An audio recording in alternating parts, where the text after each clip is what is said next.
How do you find the community that lets you feel comfortable bringing your identity to your characters? Is it more fun to fail? And what happens when a hand talker is a fire-wielding wizard?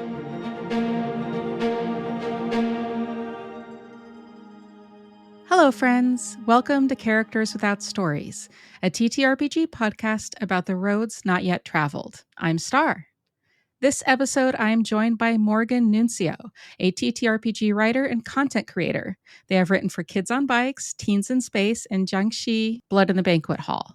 They are a professional GM and an active actual play streamer and podcaster, most notably with their podcast, Powered by the Players.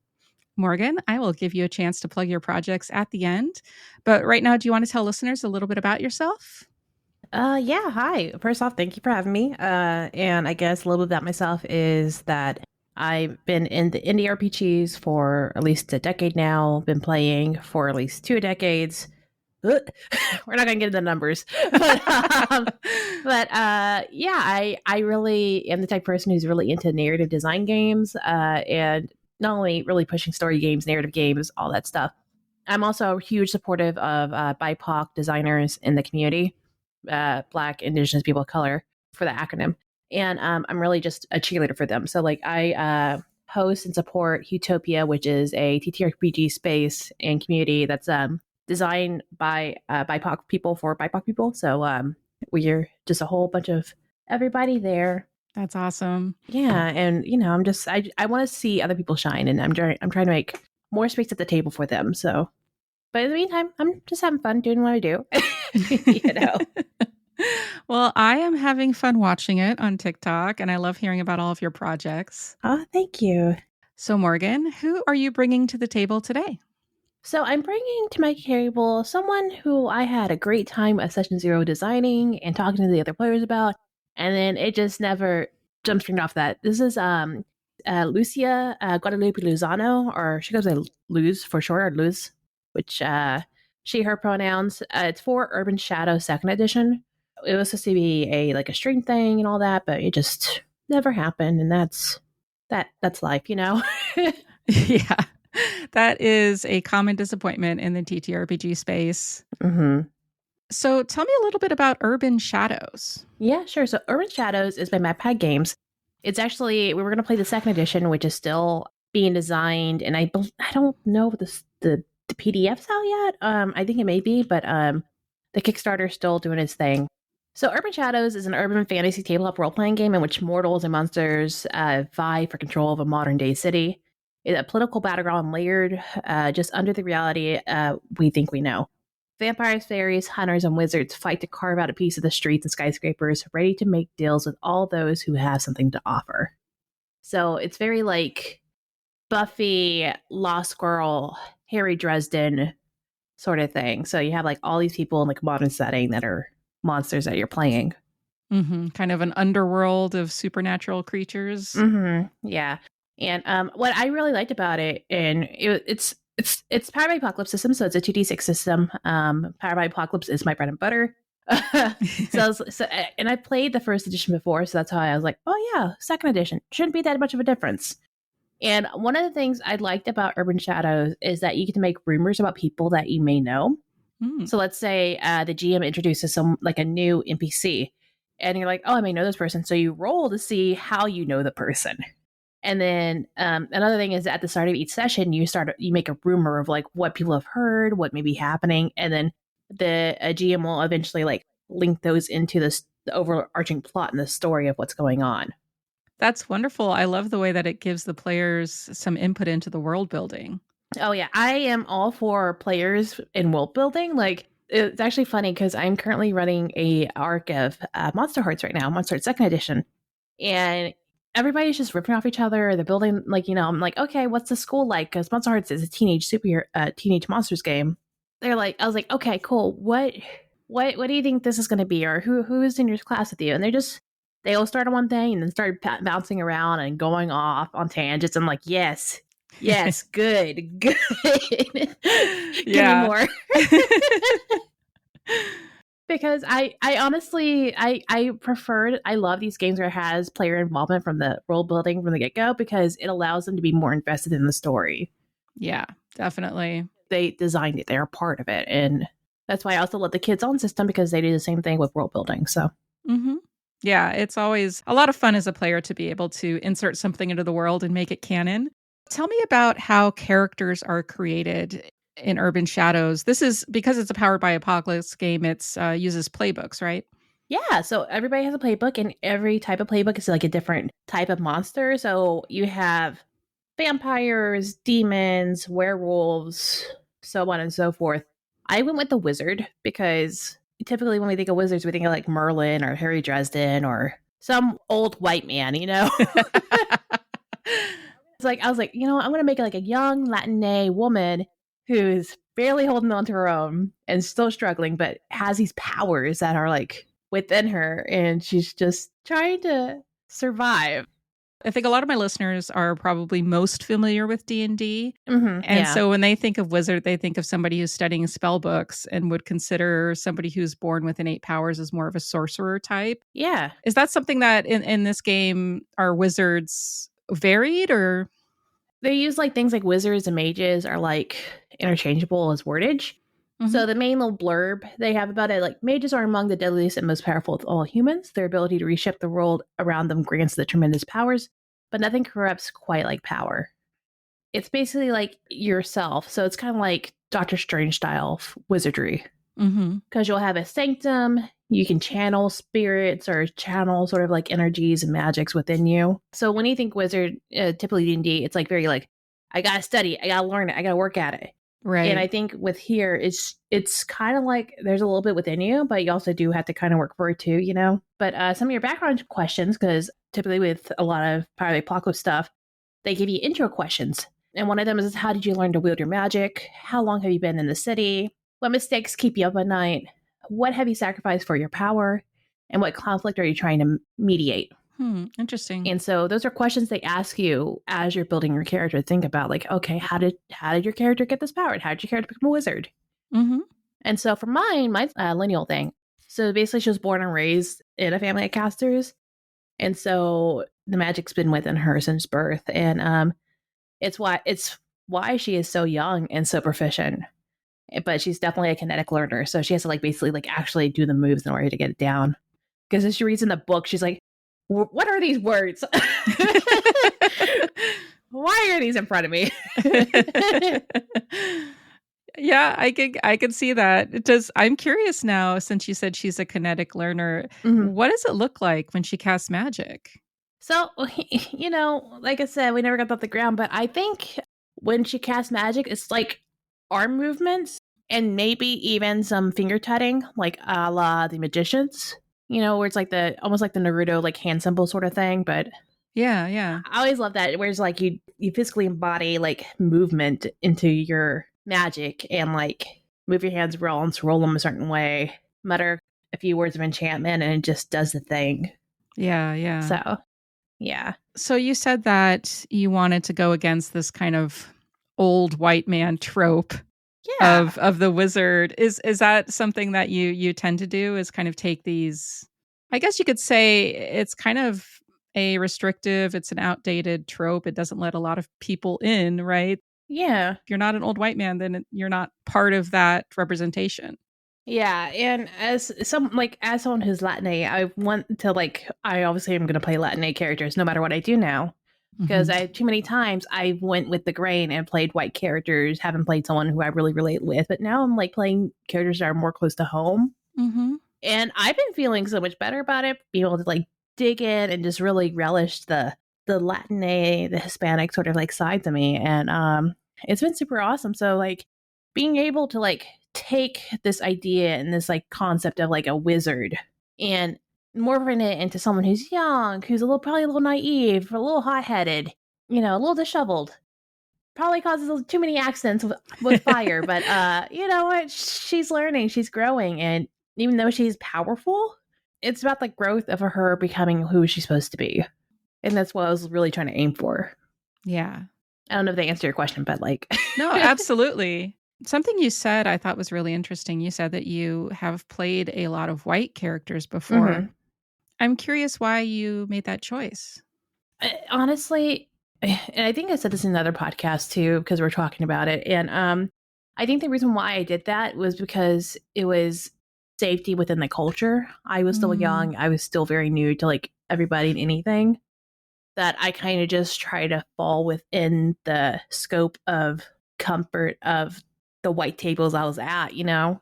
Yeah. So I would always play like, you know, someone like with like pale skin and red hair or what have you, and just try to bring less attention to myself in regards to that sort of thing. But now being within the actual tabletop sphere of like designers and like the BIPOC community at large, across Twitter and TikTok and just in streaming, I've gotten to realize like, oh, I need to start realizing that like it's okay, we can do these things. Let's bring it back, because there's so much vibrant beauty and culture and food and language that I've been restricting myself from because of trying to be able to feel comfortable within the realm.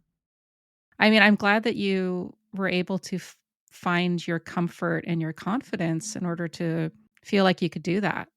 Yeah, it took a bit, but you know, I grew, I learned, and I'm still learning. So you know, Well, I think not just you, but I think also the TTRPG community has grown as well. oh my god, especially like with the rise of like indie designers, and then we have like all the indie designers down from like South America that are like really booming, or the Southeast Asian scene is just popping, and like it's beautiful and wonderful, and I'm here for all this beautiful rich culture and like all these amazing stories to come to life. Yeah. And like being, for example, Jiangshi, I call it Jiangshi, but is I've written a play set for that, and I leaned into being like, I was able to write something that was like written around Cinco de Mayo, but it also had a mixed character, like someone who's like had a white mom and a like a Latino dad. I'm white and his like Latino, so like having that was a little cathartic for me, because like I was able to like design a character that lives in that liminal space like I do. Mm-hmm. Where it's like not quite Latino, not quite white, but like both, but not both at the same time. And writing a little story and like, you know, the moves for that character really felt very close to home. But anyways, all those like extra playbooks and stuff or scenarios for that game are from different cultures. We had Romani, we had like Japanese, we had like South Asian. I like Junksha. So like, it's great. So yeah, it sounds great. I'm going to have to check that out. Yeah, it's basically the original game. Sorry, I'm getting on a tangent here. It's fine. The original game is based around a 1920s immigrant family from China who is set up in San Francisco, and they run a restaurant in the middle of like 1920s, like I said, in San Francisco. So they're dealing with like the exoticism, the foreign concept of food, the small community that they're within, and then night they're facing Junksha or hopping vampires. And so they were trying to like figure out how to defeat these hopping vampires. And then like you also have the generational lineages of like grandma who's from China.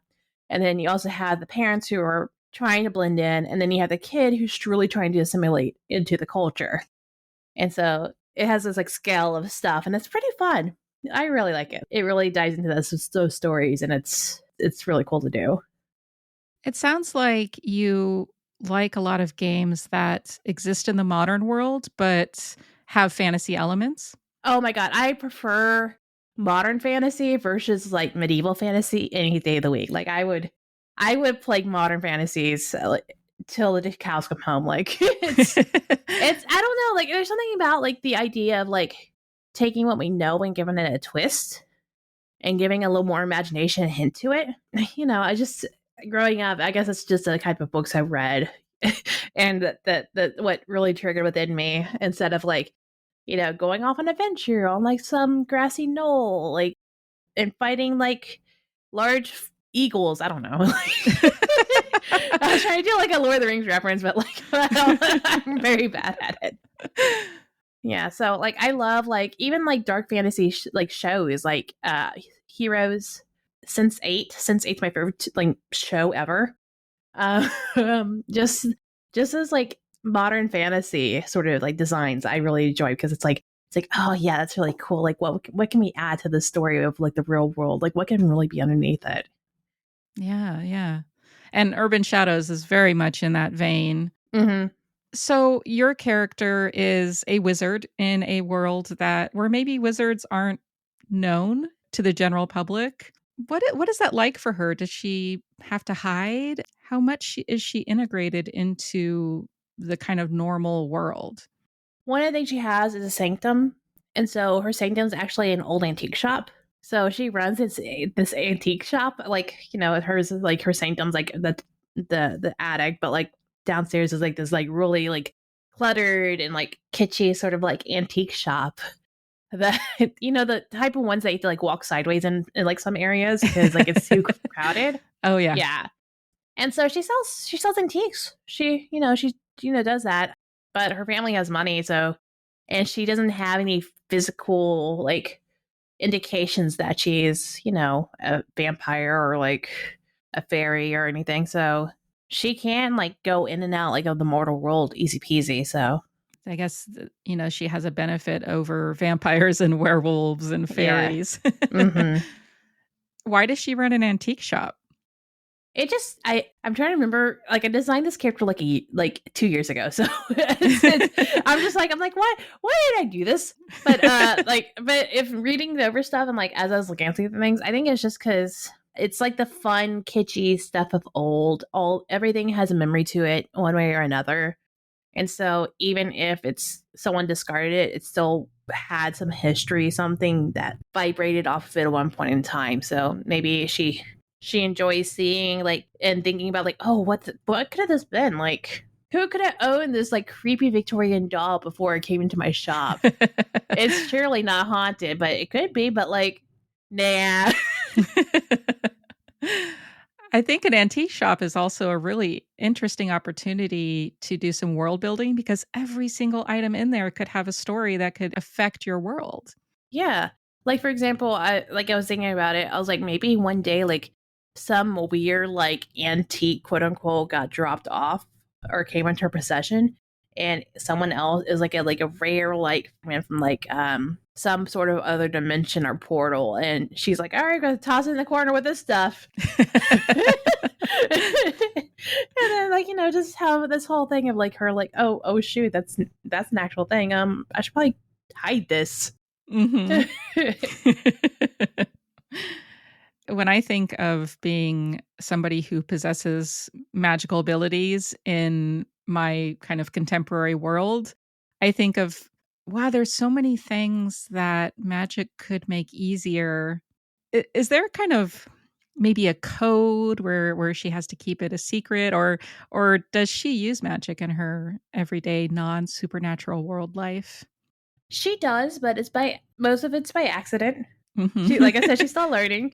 One of the questions I mentioned before for the intro questions, like what mistakes keep you up at night? My answer was it could be the time she burned down her primo's house while practicing magic, her cousin's house, or the time she nearly set the house on fire by working on advanced fire magic, or the time she nearly started a forest fire while camping. She's just really bad with fire. So I had established already that like any fire, like it's gonna go a bad way. Like, does she only have the ability to work with fire, or does she have other magical abilities? oh, she has tons. She has others. So I actually designed the character on a Google spreadsheet sort of thing. Mm-hmm. So like I have everything laid out and organized. So I just pulled that up and reading it. The spells that she has is elementalism. So you can conjure the elements to strike out your enemies. Spend one to hold a turn on violence with your magic as a weapon. So basically, you can use this sort of power to like make the magic a weapon. Shielding basically means spend one hold to provide armor +1 to yourself or someone nearby. Or spend 2 hold to provide armor +1 to everyone in a small area, possibly including yourself. This armor lasts until the end of the scene. You can stack multiple uses of shielding at once. So that means you can like spend a lot of hold. And hold means that like your ability to do something or have power within this range, if I remember correctly. And then I had Veil, which is basically like you can be invisible for a few moments. Well, I mean, why not, right? Yeah, just in case you sneak it somewhere. I mean, that's one that could be super useful in the real world. Yeah. Oh, for sure. There are plenty of times that I've wanted to be invisible. Yeah, you see an old friend that you don't get along with anymore. You're like, oh, I just want to Keep my head down. Oh, look, I'm going to stare at this produce for like a good 5 minutes. This particular orange, and they will not spot me. Yeah. So you talked about these character abilities that you have. What are Luce's stats like? So stats for Power Apocalypse games are a little different. With Urban Shadows, you have status. So it's like status within the certain courts, quote unquote. So you have the Mortalis court, that's basically like your hunters and whatnot. Your night court, that's like vampires and werewolves. Power is like wizards, and then wild is like fairies. So those are like the various courts that you have. So she had one status in power, meaning that she's a little known in the power realm. And then her other stats, just so you know the stats in general, are blood, heart, mind, and spirit. Blood is a measure of fight or flight instinct. It tells you how tough, dangerous, coiled, and quick your character is to act in a dangerous situation. Heart is a sum of your passion, charm, and charisma. It tells you how proficient your character is at getting what they want through negotiation and discussion. Mind is a reflection of your critical thinking and observation skills. It tells us how perceptive your character is and how good they are at deceiving others.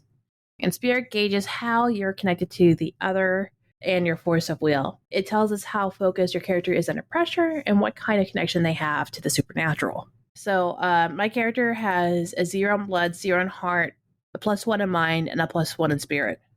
Okay, so you don't really get to add a lot of pluses. Yeah. So each archetype comes with a set of predetermined stats, usually rated at -1, 1 rated at 0, 2 rated at +1, and then add +1 to any of your stats if you wanted to. So that's how you really do it. Just because it is a 2d6 system, and you don't want to have like too much of a fluctuation from getting away from that, because I don't know if most of our listeners played Power by Apocalypse, but you use 2d6 plus your stat, depending on what roll it is. And then 6 below for most PBTA games is a failure, but typically you get experience with failure. I forgot how it is Urban Shadows. It's been a bit since I played it. But 7 and 9 is like a mixed success, meaning that you do the thing, but it comes at a price. And then 10 above means it's a full success. It's fun. I like it. I like the idea of growing through failure. Yeah. It's one of my favorite sort of things. It sounds like that's a pattern with Luz. What? And also me, because I'm terrible at rolling typically. So my dice rolls are awful. They're real bad. They're garbage most times. Sometimes I think it's more fun to fail than to succeed. Oh yeah. It's good. And it leads to like a really cool story for the most part too. Like, yeah, I could have won the thing, but like since I didn't, we had this awesome like subplot going on, and maybe werewolves are chasing me now by accident.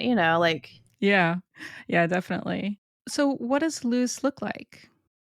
Before I start anything, with PBTA, you go through your playbook and you just circle like certain things. So they have pick as many as you can apply. So they have things about like, how do they appear? Do they appear conforming or non-conforming, androgynous, shifting, etc.? If they're sort of ethnicity, how do they appear that way? And what kind of clothing are they wearing? That's typically what it asks for look, and then you just like fill in the blanks or fill in the details yourself. So for her, she's conforming, Latina Hispanic woman, and she wears pretty casual clothing. I kind of went with an idea of like style Kim Possible, cargo pants, and like a black tank top sort of thing, and a messy bun chic. And her demeanor is disheveled, so like she's probably like dropping things and like is late but has a nice coffee. I identify with that. Yeah.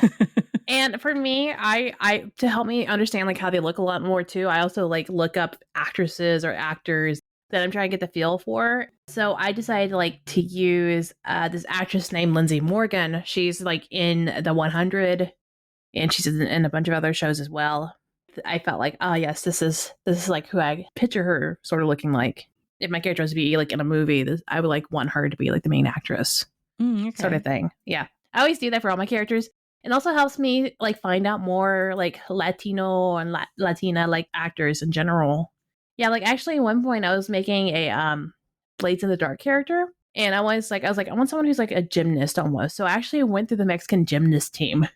Oh, nice. And so like be like, okay, yeah, let's do this. Let's see if I can find someone like that fit my brain space. Because having like a face to go with what I'm thinking, it like helps me like figure like, yes, this works. Does she have a voice that's different from your own? Oh gosh. I typically like to do voices in general the best I can do. I don't think I even like I was thinking about a voice, but I don't think I ever came up with one. Maybe it could have been something like maybe a little flatter or maybe a little more staticky, like with a little bit of vocal fry probably. Oh, I'm trying to think of it because like yeah, it's like I said, it was like a while ago since I designed her, so I'm like, did I? That's a good question. Well, I don't expect you to remember that after 2 years. Yeah, but I was very happy I found this spreadsheet of all my old notes. So I'm like, oh yeah, I found this. This is gonna work. What was Luz's childhood like? What was her family like? Oh, I love that question because one of the intro questions is like, what have you sacrificed for your power? And the answer I put is having a normal childhood. Like, what is summer camp? A birthday party? Musicals? So she grew up very sheltered, I guess, because, you grow up with a bunch of magical casters. They're not going to fit in with normal society. So she sheltered for the most part. So now that she's living out on her own, that's why she's in the city that she is by herself, is because she's living on her own and her family's trying to expand their reach and make a stronghold where she is. So she's like experiencing like the world for the first time. Like maybe she's gone in and out, but like not like had like been to like a birthday party or maybe even like understood the concept of Halloween, That's unexpected considering that she has feet in the supernatural world. Yeah, I guess it's just more of like, oh, that's a normal human thing. We're not going to go out this time of the year. Too many ghosts. We're just going to stay in our stronghold right here. There's probably like one time where she was trying to like sneak out or like go out with her family, and then they caught her and they're like, no, stop it. So does she come from a big family? Yeah, I'm going to say it's probably a big family of casters. Tell me about this stronghold and this quest to start a new stronghold. Yeah, it's just more like she's fulfilling her family's obligations. Like they're making her move out and get out of the nest pretty much because, like I said, she's young. She's like in her early 20s. And they want her to like learn how to be an adult in the real world on top of like trying to manage the sanctum that she's building and eventually become like a sort of like a known name in the city so that eventually her family can come in and like be like, yes, here we are. All of us. And why does her family want to do that? Power, corruption. They're probably one of the biggest casting families in general, so they want to keep it that way. They're like, yes, new territory. We'll take that. Thank you. Mm-hmm. Is she fully on board with that? I think she's uncertain for now. I think she is for the time being until she realizes there's more to life than just trying to fulfill all her family's needs at once.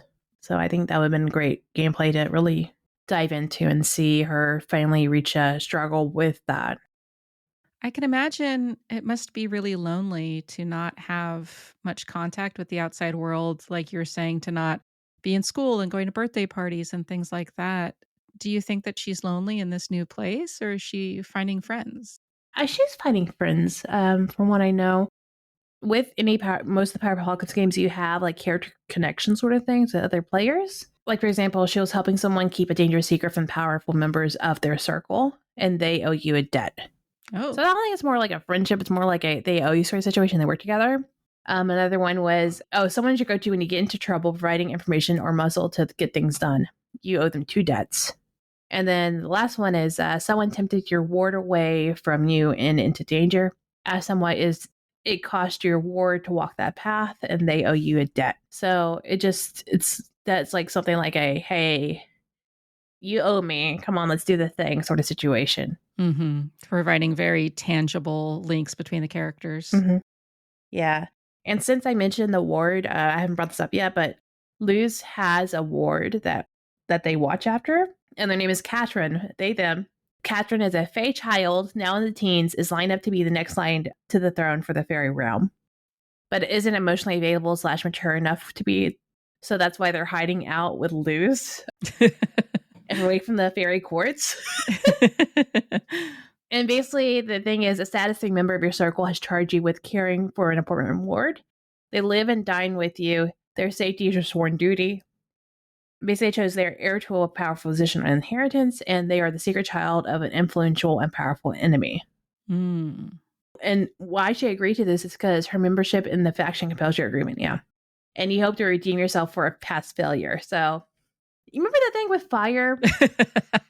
I think if I remember correctly, something happened and she set someone's like courtyard on fire or the gardens, and yeah, that's why she has the kid. That's an interesting punishment. It's like, all right, well, you either get kicked out of the faction or you watch this fairy child, and she was like, give me the kid. What is Lucy's relationship with Catherine like? You know how, like, whenever, you're so young yourself and you're almost the same age as that kid, you kind of act like a bigger kid, like you act more like a sibling or like a fun aunt than like a parent, quote unquote. I think it's that where like she's trying, but she has no idea what she's doing. And she's like, hey, kid, you hungry? And they're like, yeah. And she's like, cool, we got, I have a hoagie. Hold on. Oh no, that's not good. Let's just go to the bodega. Let's just let's just go out to eat. So she'll like try to cook for them, and probably is a terrible cook, or like tries to like have the talk with them about like, hey, don't get in fights at school, and then like we'll probably get in a fight with someone in front of them. So like not the best example, honestly. not modeling the behavior she wants to see. And she, just because she doesn't know how to be, like, she's still learning how to be an adult, so like it's just another thing on top of everything else that she has to do. Going off that, it's like one of the other intro questions, like, what conflict are you trying to mediate? And currently there's a power struggle between the Fae fighting for the throne that is causing a lot of issues, not just in the court but also in the city itself. And Lewis has a friend who's high up in the court, like a duke or a lord or something. So we never clarified what that was, but it's on the notes. Who is the most important person in Lucy's life? Oh, man. I guess right now the kid, Katrin, just because this is like one of her biggest responsibilities that she's ever had. And she's like, I can't mess this up. I can't mess this up. I can't mess this up. I don't know what I'm doing, but I can't mess it up. But yeah, I think the kid, honestly, more than anything else, she doesn't really have, like I said, she has the people that she works with or she owes debts to, and then that one friend in the Fae court, but that's about it when it comes to anybody really. We talked about this antique store. We didn't really talk a whole lot about the sanctum. What's the sanctum like? Basically, whenever you're making your sanctum, at least on the character sheet itself, you have to choose 4 features for your sanctum, and then choose 2 downsides for your sanctum. And when you go into your sanctum to work on something, the GM will tell you, sure, no problem, but, and then 1 to 4 of the following problems may happen. So basically the features have, it's magically booby trapped, so like it's kind of protected and warded. There's a scattering of ancient relics, so if there's something that she needs, it's in there somewhere in the depths of the unknown of the antique shop. There's a portal to another dimension. And it's also an apothecary. Okay. The downsides, it contains many volatile substances, mm-hmm. and also contains secrets unfamiliar even to you. That sounds like a story beat waiting to happen. Exactly. Like, oh yeah, I got this thing, and you like shake the bottle, like, oh no, that's the wrong bottle, oh no, and you just have to toss it out before it explodes. I love the way that this game, and I think a lot of Powered by the Apocalypse games, build failure right into your character sheet. Of course, I mean, you can't have perfect, beautiful things every single time. You gotta have, people are messy and flawed, and like it really reflects that, and it's super nice to see that, That's actually a brilliant segue into my next question. What are her flaws? Oh, other than she's a mess. A little bit pyro prone, if you want to say. Very young, but wields so much power that like it's a little worrisome, disheveled. So like I said, sometimes probably looks like a mess, acts like a mess, is just a mess. Has no idea how to raise a kid. Yeah. Just what you picture any young 20-ish-year-old woman thrown into the world without really much direction. She's gonna make big choices. She's gonna like live through her mistakes, and it's not gonna be great. It's not gonna be pretty, but you know she's gonna learn. Maybe, hopefully, for her own sake. You know. That's a very early 20s situation. Yeah. Making a lot of mistakes. Yeah, I sure know how that is. Let me tell you.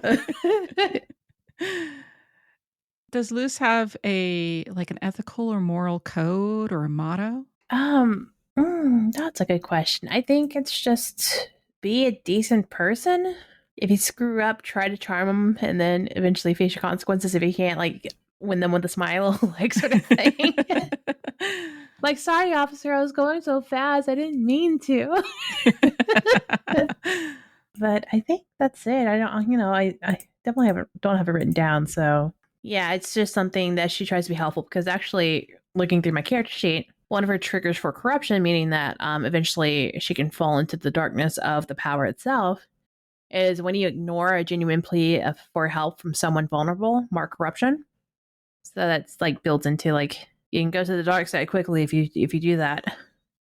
You talked a little bit about her family being kind of corrupt. Mm-hmm. Do you think that her helpfulness and her, kind of wanting to be decent is going to come into conflict with that? Oh, for sure. Oh, I have no doubt whatsoever that it would. Yeah, I think her being like, yeah, let's do the things, and like she has making connections, she's having friends, and then her family's gonna sweep in, and they're gonna be like, what have you been doing here? This is not what we sent you to do. This is not what we expected from you. Don't embarrass it any more than you already have. That sort of thing.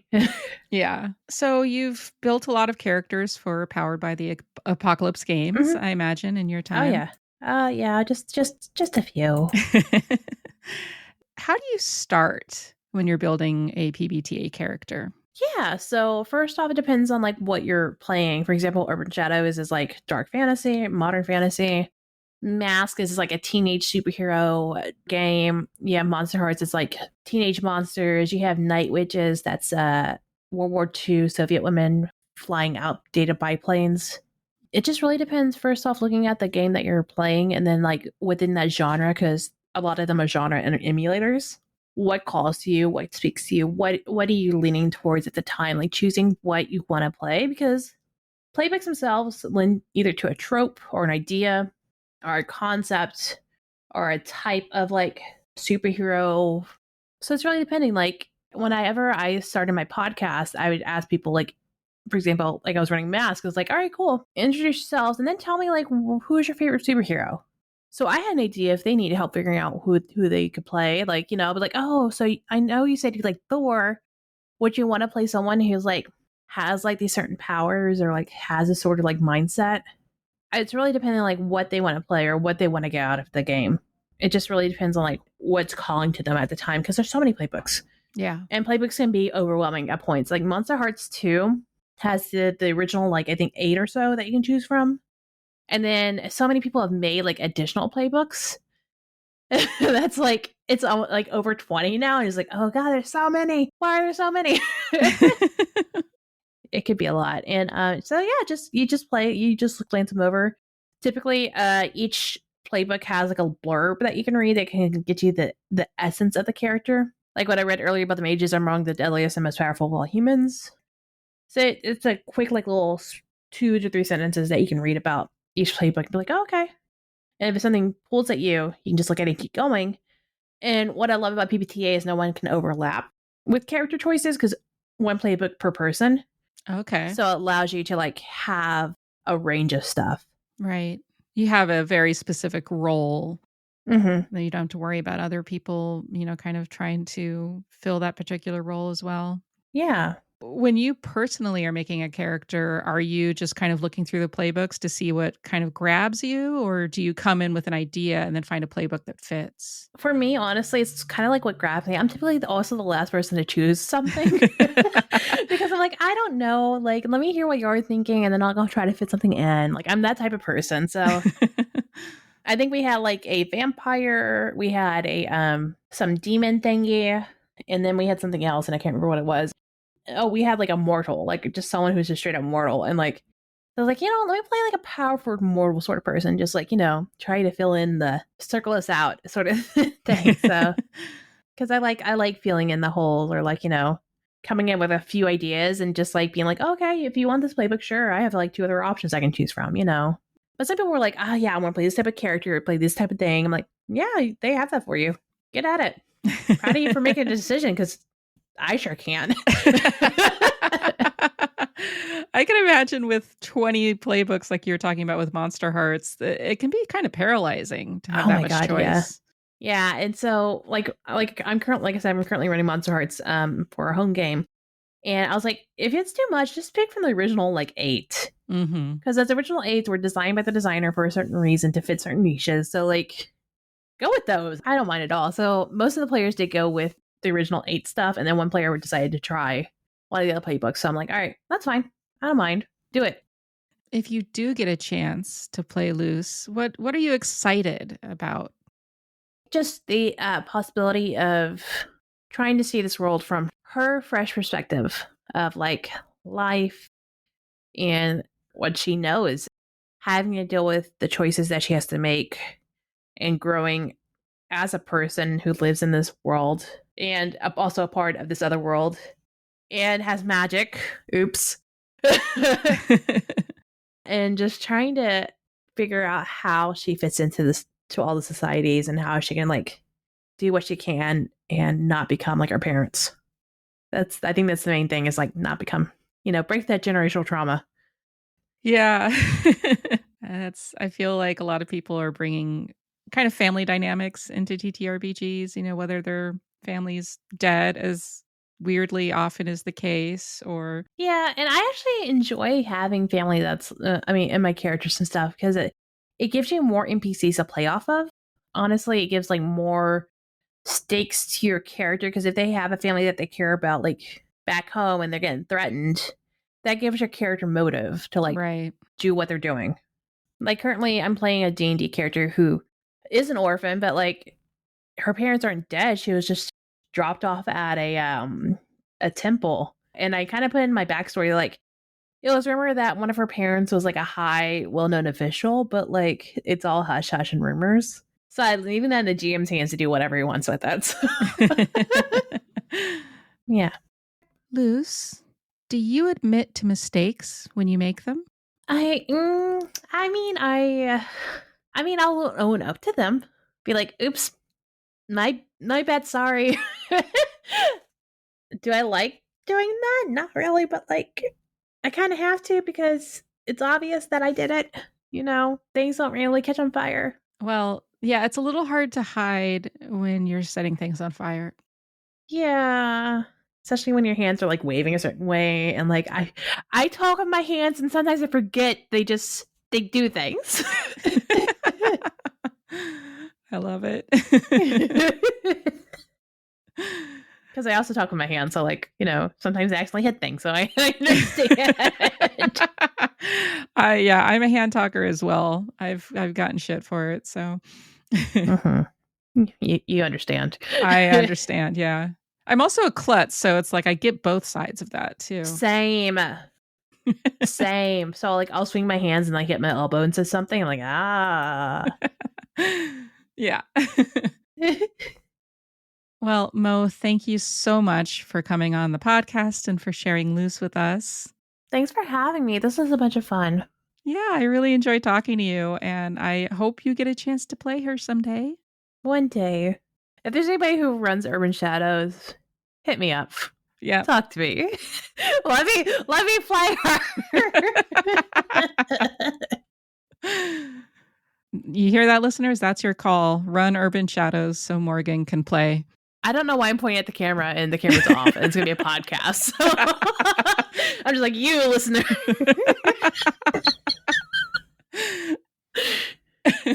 I'll put links in the description to your channels, but is there anything you want to share with the listeners? Yeah, if you want to follow me, I am Sarena Bezos all over the internet. That's SIRENA BESOS. So Twitter, TikTok, Instagram. Like I have it. I rarely use it, but I have it. I'm most active on TikTok and Twitter if you want to find me somewhere. Utopia is a great show to promote or follow on Twitter, and we sometimes have shows on the Twitch channels. I play in a couple actual plays currently. I think the only one that's like steady is the Sunday night at 7 p.m. Central. I play Masks. It's our second season. I love it. I love being like a messy teenager. It's always fun. It's very cathartic.